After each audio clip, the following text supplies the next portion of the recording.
우리 한번 따라 합시다. 창조신앙을 가지면 삶이 든든하다. 오늘 여러분들이 하나님의 말씀을 들으면 오늘 말씀 속에서 여러분이 창조신앙을 배우고 창조신앙을 딱 마음속에 품으면 삶이 든든해질 줄로 믿습니다. 자, 옆 사람 축복합시다. 창조신앙으로 삶이 든든해지길 바랍니다. 어느 추운 겨울날이었어요. 미국에서 한 젊은 남자가 이제 중고차를 사가지고는 자기 나름대로 자기가 좀 고쳐본 경험이 이게 정비 경험이 좀 있었던지 그 차를 열심히 이렇게 손보더니 새 차처럼 만들어가지고 이제 타고 다니는데 그 새 차처럼 만들어가지고 이제 출근길에 타고 나갑니다. 타고 나가는데 처음에는 잘 가는 것 같더니 어느 순간 보니까 차가 털털털 거리더니 그냥 멈춰버렸어요. 그래서 이게 왜 그런가 하고 이제 내려서 그 본넷 열어보고 이렇게 엔진 주변도 보고 여기저기를 보는데 도대체가 모르겠어요. 그래도 여태까지 자기가 이게 차 정비에 대한 경험도 많고 나름 노하우가 있는데 잘 모르겠어요. 그렇게 고생을 1시간 이상 하고 있는데 그 길을 또 어떤 차가 딱 지나가다가 멈춰서더니 노인 한 분이 딱 내리시는 거예요. 보니 노인이 옷차림도 수수하고 뭐 그래요. 근데 그 노인이 뭐 차가 좀 뭐 어렵습니까? 제가 좀 도와드릴까요? 하니까 이 젊은 남자가 아유 뭐 노인분이 뭘 아시겠어요. 제가 정비 경험이 많으니까 제가 할 수 있으니까 좀 걱정하지 마십시오 하면서 뭐 열심히 합니다. 그런데도 안 돼요. 안 돼. 막 이것저것 만져보고 해보는데 안 돼요. 그러니까 그것을 한참 그 모습을 지켜보던 노인분이 옆에 다가가서 좀 제가 한번 해보겠습니다. 좀 제가 좀 도와드릴 테니 잠깐만 비켜서 주십시오. 하더니 이제 젊은이를 옆에 비켜 세워놓고 뭐지 쭉 보더니 뭐지 한 군데 만져보더니 통통 치니까는 통통 치고 나서 이 젊은 남자한테 들어가서 이제 시동 한번 걸어보십시오. 될 겁니다. 그래서 이제 젊은 남자가 이거 반신반의하면서 어쨌든 들어가서 해보라니까 들어가서 차에 들어가서 시동을 딱 걸었더니 딱 걸리는 거예요. 이 시동이. 그러니까 이 젊은 남자가 아니 놀랍다. 자기도 나름대로 정비 경험이 있어서 잘 아는데 이걸 내가 못한 것 저 노인네가 어떻게 했을까. 그래서 아니 노인분 어떻게 차를 잘 고치세요? 물어봤어요. 그랬더니 그 노인이 하는 말이 제가 이 차를 만든 헨리 포드입니다. 그랬다는 거예요. 그러니까 그 노인이 그 차를 만든 사람인 거예요. 만든 사람이니까 더 잘 알죠. 더 잘 아니까 간단하게 고칠 수 있죠. 여러분 이게 얘기가 참 어떻게 보면은 단순한 얘기인 것 같지만 뭐 지나가는 귀로 그냥 들을 수 있는 얘기 같지만 이 얘기가 저는 생각할 때는 우리의 인생사를 비춰주는 그런 교훈이 있다고 봅니다. 우리의 살아가는 모습이 이 젊은 남자와 같다고 볼 수 있어요. 뭔가 열심히 합니다. 여러분들 가정에서 직장에서 여러분 자리에서 아마 최선을 다할 겁니다. 그런데 문제가 생기고 또 그 문제가 생기면 그 문제를 풀어보려고 나름대로 애써볼 겁니다만 잘 안 됩니다. 이상하게 어렵습니다. 네. 그게 우리 인생사잖아요. 그런데 그때 만약에 내가 그 문제를 만난 문제를 내가 끙끙거리면서 못하고 있을 때 누군가 능력자가 나타나가지고 내가 좀 도와주겠습니다 하면서 도와줘서 그 문제가 해결된다면 여러분 그 인생이 얼마나 복됩니까? 여러분의 인생이 그런 복된 인생이 되기를 축복합니다. 예, 얼마나 복됩니까? 나는 못하는 거를 능력자가 와서 해준다면. 근데 이 얘기를 다시 한번 제가 이렇게 생각해 보면서 설교를 준비하면 생각해 보는데 이 얘기를 좀 뒤집어 봅시다, 여러분. 어떻게? 이 젊은 남자가 그 노인을 갖다가 저 노인 이 차를 만든 헨리 포드구나 금방 알아봤다면 어떻게 됐을까요? 자기가 지금 끙끙거리고 있는 이 문제, 이 차에 대해서 이 차를 만든 분이야, 그 헨리 포드야 라고 바로 그 노인을 알아봤더라면 이 젊은 남자의 태도가 어땠을까요?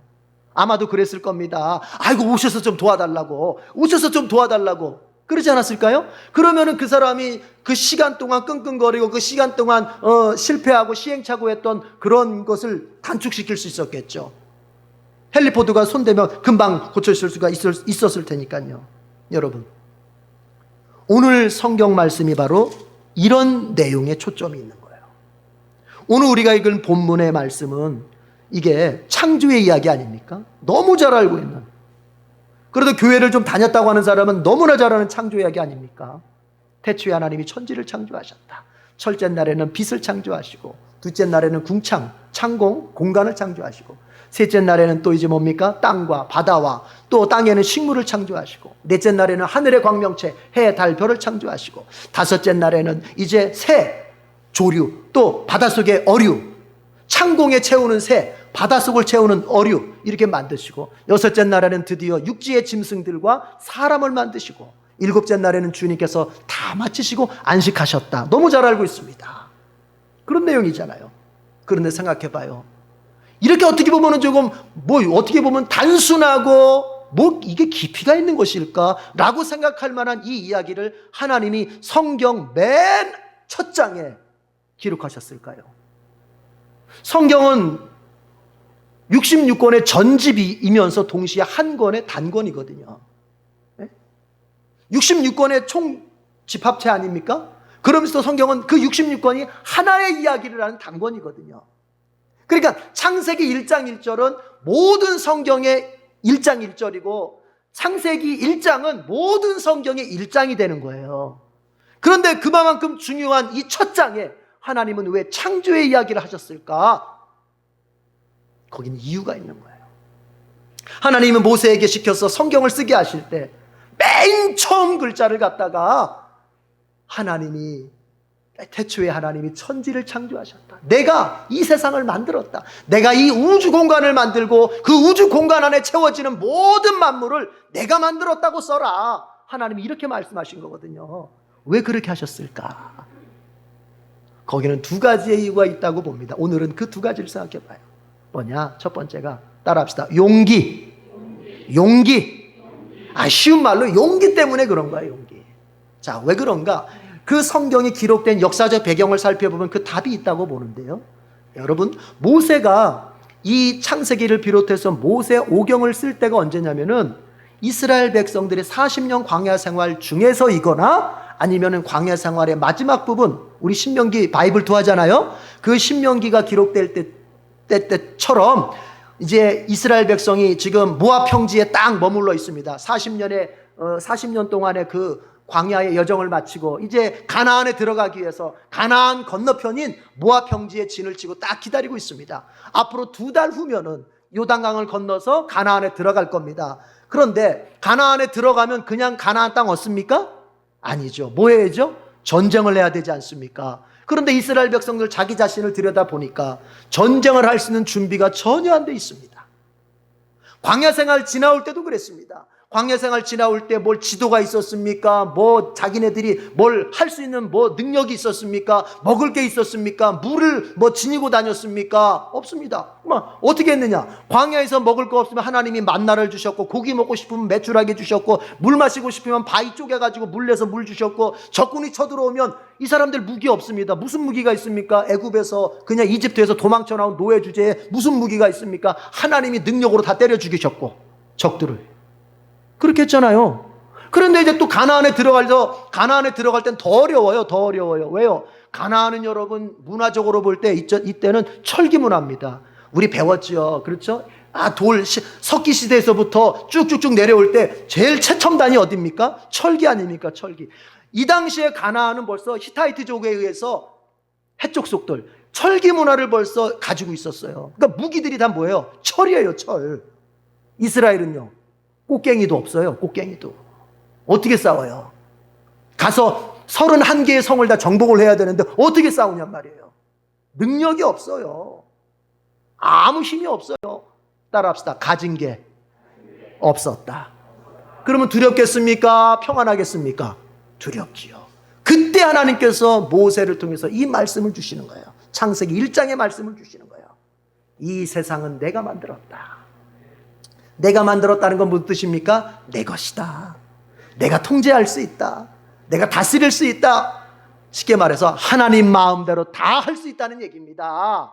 그러니까 무슨 뜻이에요? 너 이거 없다고 저거 없다고, 너 광야 지나갈 때 먹을 거 없고 마실 거 없다고 걱정했을 때 어떻게 했어? 다 해줬잖아. 너 이제 가나안 민족 들어가서 싸워야 할 때 우리 무기 없는데요, 난 전쟁의 지혜도 없는데요, 나는 아무것도 가진 게 없는데요, 뭘로 싸우죠? 라고 말하지 말아라. 이 천지가 다 내 건데, 이 세상이 내 건데 내가 너희 편에 서 주겠다, 이런 말씀이에요.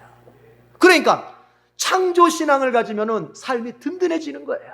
이스라엘 백성들한테 하나님이 지금 그걸 말씀하시는 거예요. 너는 지금 너의 가진 것이 없다고 하면서 앞으로 전진해야 될 이 순간에 두려워서 뒷걸음질 치려고 하는데 그러지 말아라. 너는 전진해도 괜찮다. 너는 싸워도 괜찮다. 너 반드시 이길 수 있다. 너 반드시 될 수 있다. 왜요? 이 세상 모든 만물이 하나님의 것인데 그 하나님이 누구의 편? 내 편이 되시기 때문에, 너의 편이 되시기 때문에 너는 감당할 수 있다고 말씀하시는 거예요. 그래서 하나님께서 창세기 1장을 맨 앞에다가, 우리가 그렇지 않습니까? 우리가 삶을 살아보니 여러분 어떻습니까? 그래요. 소수의 어떤 사람들은 능력이 탁월해서 그냥 뭐 자기들 능력이 워낙에 출중해서 이 세상 사는데 어려움 없는 사람도 있겠습니다만, 대부분의 사람들은 어떻습니까? 다 힘이 없고 능력이 없고 지혜가 없고 삶을 살아내려고 하면 참 걱정부터 앞서는 게 우리의 현실입니다. 그렇지 않습니까? 그런 우리에게 주님 말씀하시는 겁니다. 이 세상의 모든 만물이 누구의 것이다? 하나님의 것이다. 이 세상 안에 일어나는 모든 일들도 다 누구의 통제 속에 있다? 하나님의 통제 속에 있다. 그러니 너 이거 없다고 저거 없다고 인생을 살아가는 데 있어서 모자라는 거 투성이라고 네 마음속에 불안에 떨지 말아라. 내가 너의 편이고 너의 편이 나는 이 세상 모든 것을 다스리는 전능자요 창조주이다라고 말씀하시고, 여러분이 믿음을 갖기를 바랍니다. 여호수아가 싸울 때 어떻게 합니까? 이제 전쟁을 벌일 때 기브온 족속과 가나안 족속하고 전쟁을 벌일 때 어떻게 합니까? 이거 보니까 여기 해가 지면은 얘네들을 정복하는 일이 수포로 돌아갈 것 같아. 지금 열심히 싸울 때 끝을 봐야 되는데 이거 도대체가 해가 져버리면 싸울 수가 없으니까 이제 뭐라고 외칩니까? 해야 멈춰라 달아 멈춰라 해버리잖아요, 여호수아가. 그렇죠? 해야 멈춰라 달아 멈춰라. 그러니까 어떻게 됩니까?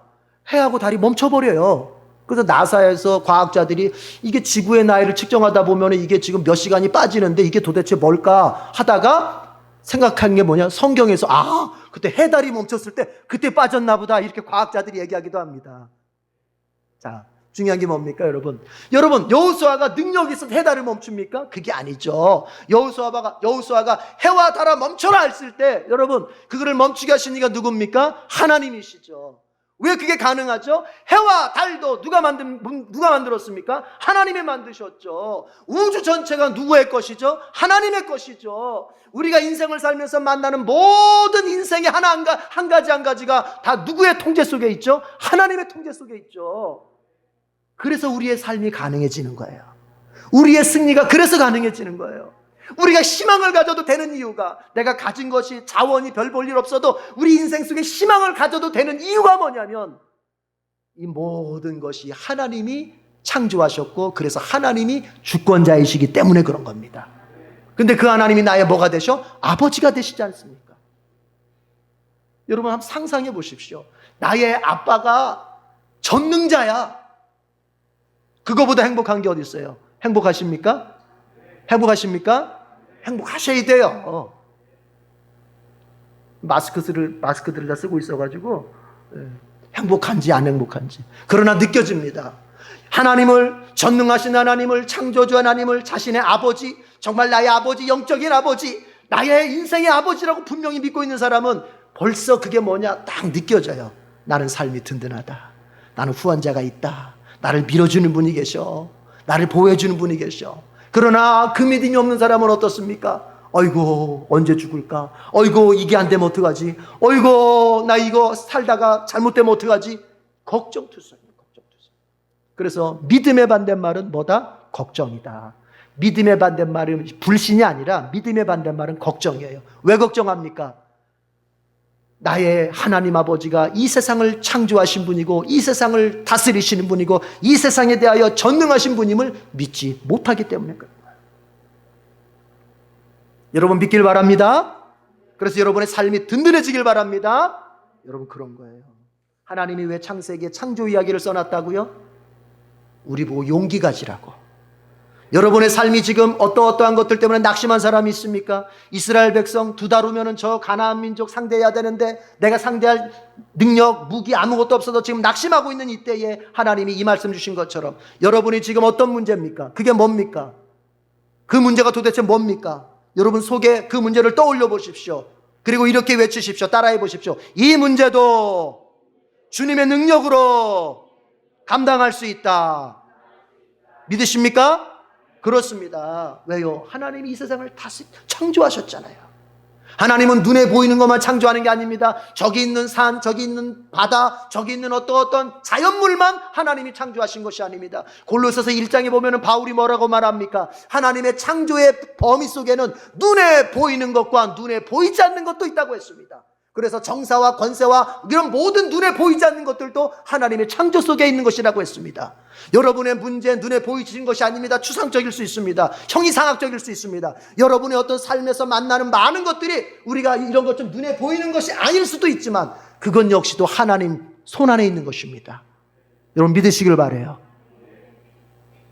그래서 오늘 설교 제목처럼 따라합시다. 창조신앙을 가지면 삶이 든든하다. 그래서 오늘 예배당에 오신 분들 이제 돌아갈 때는 삶이 든든한 백 하나씩 다 짊어지고 가는 거예요. 자, 그런가 하면 두 번째가 경배라고 했습니다. 왜 하나님께서 창세기 맨 첫 장, 아니 성경의 맨 첫 장에다가 태초에 하나님이 천지를 창조하셨다. 얘들아, 이 천지 만물은 천지라고 하는 게 하늘을 창조하셨고 땅을 창조했다는 말이 아닙니다.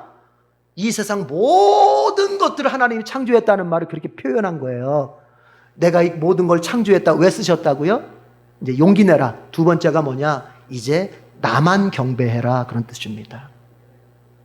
누구만 경배해요? 하나님만 경배해야 돼. 하나님. 왜요? 그분만이 이 세상의 진정한 창조주요, 진정한 주인이기 때문에 그렇습니다. 그래서 이스라엘 백성도 우리 신명기 바이블도 공부했습니다. 참 한참 동안 쉬긴 했지만 그래도 우리가 은근히 기억이 나죠. 여러분 강조했던 게 뭐예요? 신명기에서 강조되는 게 뭐예요? 너희가 가나안에 들어가서 이제 살게 될 텐데 가나안은 어떤 땅입니까? 이스라엘 빼놓고는 다 적입니다. 적. 360도 사방팔방이 적입니다. 지금도 그렇잖아요. 지금도 여러분 중동 땅 가보세요. 이스라엘만 유일하게 야훼 신앙, 여호와 신앙을 가진 민족이고 다 종교가 뭡니까? 회교도 아닙니까? 회교도 다 360도 삥 둘러서 적이에요. 거기서 어떻게 살아남아요? 아니 상상해 보세요. 여러분의 집이 있는데 여러분 집을 삥 둘러서 여러분을 욕하고 여러분을 죽이려고 하는 원수들만 살아. 거기 살 수 있겠어요? 못 살죠. 그런데 이스라엘은 거기서 사는 정도가 아니라 그 주변의 모든 정치적 영향력을 휘두르는, 좌지우지하는 그런 국가로 지금 살고 있어요. 그게 뭘까요, 여러분? 그 원리가 뭘까요?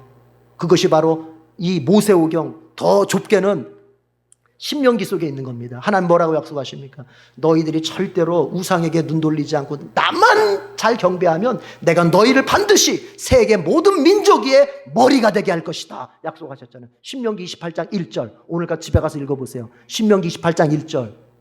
하나님만 잘 섬기고 하나님만 경배하면 세계 모든 민족 위에 내가 머리가 되게 할 것이다. 여러분, 이것을 우리에게 개인에게 적용해 보십시오. 이 세상을 창조하신 그분을 창조주로 내가 바로 알고 오직 그분만이 참 신이시며 살아계신 하나님이시다. 다른 모든 신이라 불리는 모든 것들은 거짓된 것들이고 그것들은 인간에 의해서 만들어진 것들이다. 나는 오직 여호와 하나님만을 섬기겠다 하며 살아보십시오. 하나님은 여러분을 반드시 머리가 되게 하시는 복을 주십니다. 여러분, 우상을 섬긴다고 하는 것은 바보 같은 짓이에요. 이사야가 그렇게 얘기했고 예레미야가 얘기했습니다. 이사야가 비꼬듯이 얘기했어요. 인간이 참 바보다. 어떻게? 자기가 산에서 나무를 해와가지고는 그 나무의 절반은 이제 밥해 먹을 때 장작불로 쓰잖아요. 불때잖아요. 불뗄 때 장작으로 써요. 해온 나무의 절반은 뭐 한다고요? 그거를 잘 다듬어서 우상을 만들어요. 여러분, 장작으로 쓰였던 나무나 우상으로 만들었던 나무나 똑같은 나무 아닌가요? 그런데 자기 밥해 먹을 때 쓰는 장작으로 썼던 나무는 그렇게 쓰고 자기가 다듬어서 우상 만들었던 나무에다가는 뭐합니까? 그때부터 나에게 복을 달라 빌고 있어. 그래서 예레미야가 아이고 인간은 바보다 라고 하는 것입니다. 여러분 어떻습니까? 이게요 바뀌면 안 돼요. 내가 사용해야 될 도구를 하나님 자리에다 올려놓으면 안 돼요. 나무는 밥해 먹을 때 그 당시에는 연탄불이 없으니까 가스도 없으니까 장작불로 썼잖아요. 그래서 도구예요. 도구. 내가 사용하는 도구. 그런데 그걸 갖다가 하나님으로 만들어 놓고 하나님으로 빌어. 이걸 우리한테 적용해 볼까요? 여러분, 권력이라고 하는 것은 여러분 어떤 겁니까? 우리가 사용해야 될 도구입니다. 우리 모두에게는 나름대로의 권력이 있어요. 그렇죠? 벌써 가정에서는 가장입니다. 가장. 그것도 권력이잖아요. 그 권력을 어떻게 쓰고 있습니까? 그 가정이 정말 주님을 잘 섬기도록 만드는 일에 써야 될 것이고요. 만약에 정치적 권력이라면 정치적 권력 역시 이 백성들이 행복하게 살고 뭔가 바르게 사는 일에, 만약에 믿는 자라면 하나님을 잘 섬기게 하는 일에 그 권력을 써야 될 것입니다. 여러분, 돈 보세요. 돈이 자리가 어딥니까? 돈의 자리는 목적이 아니고 도구입니다. 도구. 밥해 먹을 때 장작불 만들 때 장작 넣듯이 돈도 도구예요. 그런데 오늘날 돈이 어느 자리에 올라가 있습니까? 하나님 자리에 올라가 있는 거예요. 신의 자리에 올라가 있는 거예요.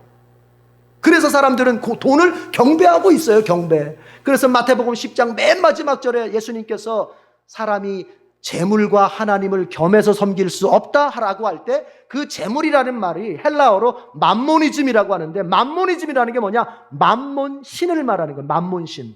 맘몬이 돈이라는 뜻인데 그 맘몬신, 그러니까 예수님은 이렇게 표현하신 거예요. 우리말을 정확하게 옮기면은 사람은 돈의 신과 하나님을 겸해서 섬길 수 없다, 이렇게 말씀하신 거예요. 도구가 되어야 할 게 목적이 되고 피조물이 되어야 될 게 하나님 자리에 올라가 있는 거예요. 이게 바로 인간의 어리석음이라고 말하고 있습니다. 여러분, 우리 믿음 좋은 에덴교회 성도 여러분, 여러분들은요, 제자리를 잘 찾아서 정리하세요. 하나님만 하나님 자리에 올려놓으세요. 나머지는 다 도구의 자리, 주님을 위해서, 그리고 주님의 몸된 교회를 위해서, 그리고 이웃을 위해서 내가 사용할 수 있는 도구로 제자리 매김을 하세요. 그럴 때에 여러분의 인생에 질서가 생기고, 질서가 있는 곳에 하나님이 복을 부어주시는 것입니다. 경배하라. 다른 신은 섬기면 안 된다. 왜? 이 만물의 모든 이 세상에 있는 모든 만물을 만든 창조주는 나 여호와밖에 없다는 거예요. 믿으십니까? 믿으십니까? 그래서 이제 하나님만 경배하겠습니까? 그렇습니다. 그러면 하나님 반드시 아까 제가 말씀드렸던 신명기 28장 1절, 세계 모든 민족 위에 뛰어난 민족, 머리가 되는 민족 잘되게 하실 줄로 믿습니다. 이 복이 나를 지나서 내 자손 때에도 나타날 줄로 믿습니다. 여러분, 우리가 잊지 말 것 중에 하나가 뭐냐면요, 우리 자신이 우리가 어떻게 생겨나게 됐는지, 어떤 우리의 존재 자체가 출처가 어딘지를 알아야 돼요. 자, 우리가 아까 읽었습니다. 창세기 1장 26절, 27절, 28절 읽었는데, 여러분 26절만 한번 읽어봅시다. 26절 다 같이. 26절 다 같이 시작. 하나님이 말씀하시기를 우리가 우리의 형상을 따라서 우리의 모양대로 사람을 만들자. 거기까지. 그 다음에 27절로 넘어옵니다. 27절 시작. 하나님이 당신의 형상대로 사람을 창조하였으니 곧 하나님의 형상대로 사람을 창조하셨다. 하나님이 그들을 남자와 여자로 창조하셨다. 아멘. 여러분, 이 구절 속에서 우리가 무엇을 먼저 알아야 되냐면, 우리는 따라합시다. 우연적인 존재가 아니다. 우리는 우연적인 존재가 아니에요. 어떤 철학자가 말하는 것처럼 우리는 던져진 존재가 아니야. 어디로부터 던져짐을 받은 존재가 아닙니다. 우연히 부모가 서로 사랑 나누다 보니까 어쩌다가 생긴 존재가 아니란 말입니다. 아무런 목적도 없이 어쩌다가 실수로 생긴 존재가 아니란 말입니다. 우리는 모두가 하나님의 사랑과 목적과 계획 속에서 우리가 태어났다는 것을 기억해야 돼요. 그렇게 볼 때 어느 누구도 어느 인생 가운데서도 하찮은 인생이라는 건 없는 거예요.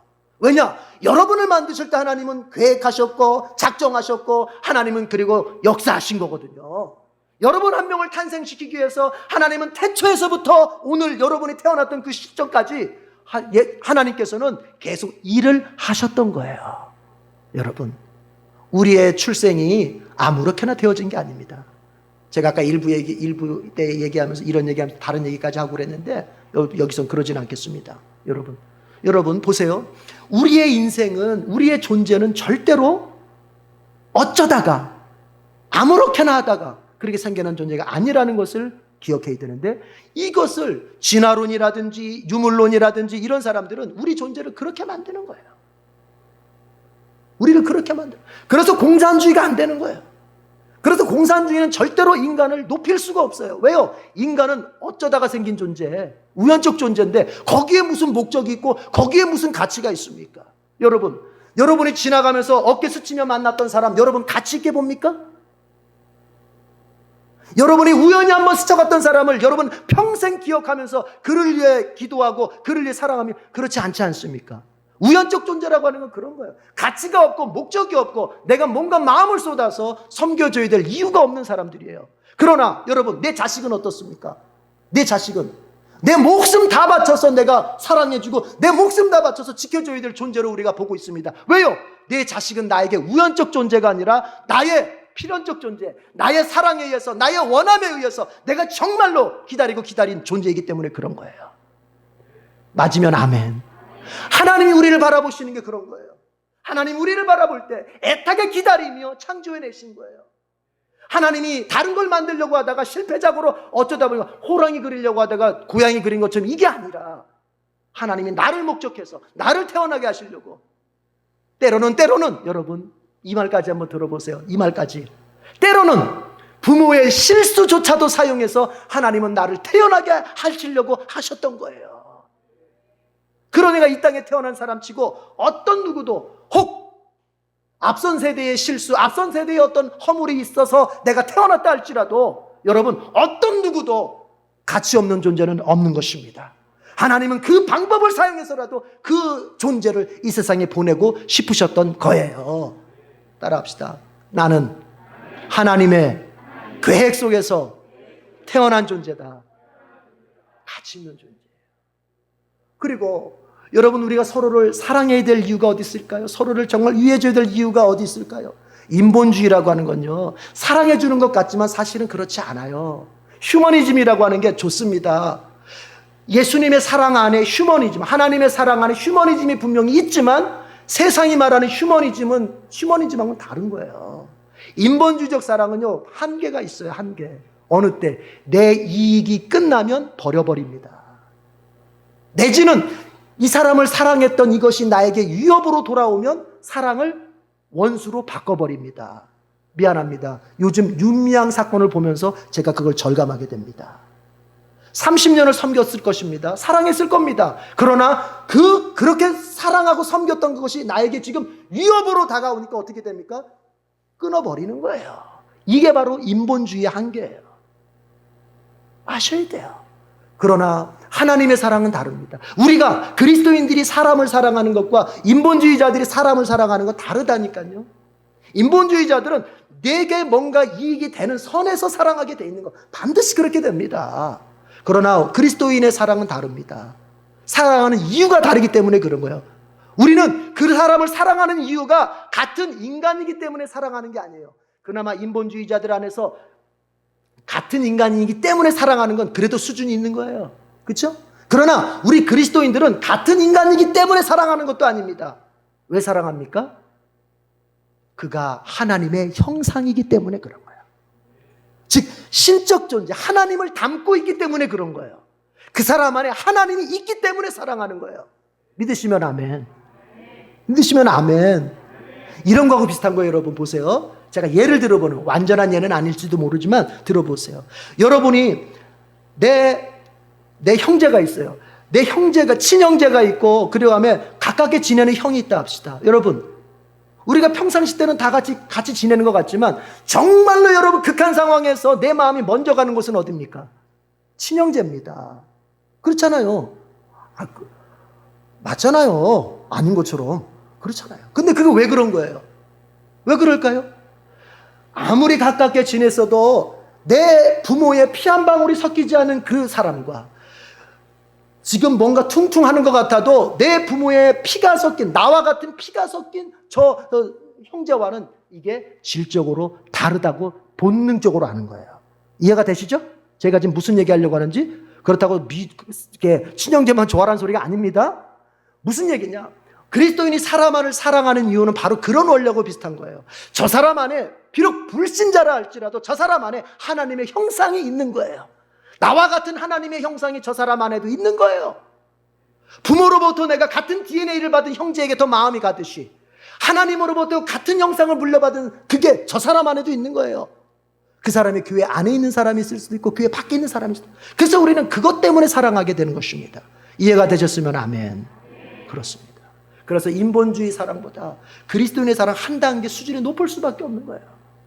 부부가 그렇습니다. 여러분, 부부가 서로 말다툼할 수 있죠. 말다툼하다가도 그 말다툼을 끝낼 수 있는 게 뭐냐? 여러분, 저도 하나님의 형상, 나도 하나님의 형상. 우리가 같은 하나님의 자녀다. 신앙적으로 돌아갈 때 이 갈등과 이 싸움과 이 언쟁을 끝낼 수 있는 거예요. 그렇게 하시겠다고 하면 아멘. 그렇습니다. 그렇게 되는 거예요. 계속 인간적인 감정으로만 가면 절대 끝까지 사랑하지 못합니다. 자, 하나님만 경배해야 됩니다. 하나님만. 그리고 뭐예요? 내 자신이 우연적 존재가 아니라는 걸 확신하셔야 돼요. 그래서 이제부터 여러분, 삶이 자꾸 안 되는 순간순간을 만나더라도 여러분 놓치지 마세요. 하나님이 이것조차도 다스리실 수 있다. 창조신앙으로 이기길 바라요. 그리고 어느 순간 오직 어떤 자리에서든지 하나님만 내가 경배하겠다. 이 믿음만 고수하십시오. 그리고 자꾸 다른 사람과의 비교 속에서 나의 가치가 하락되어져 보일 때, 아니야, 나는 하나님의 작품이고 하나님의 계획 속에서 태어난 보석 같은 존재야 라고 고백하십시오.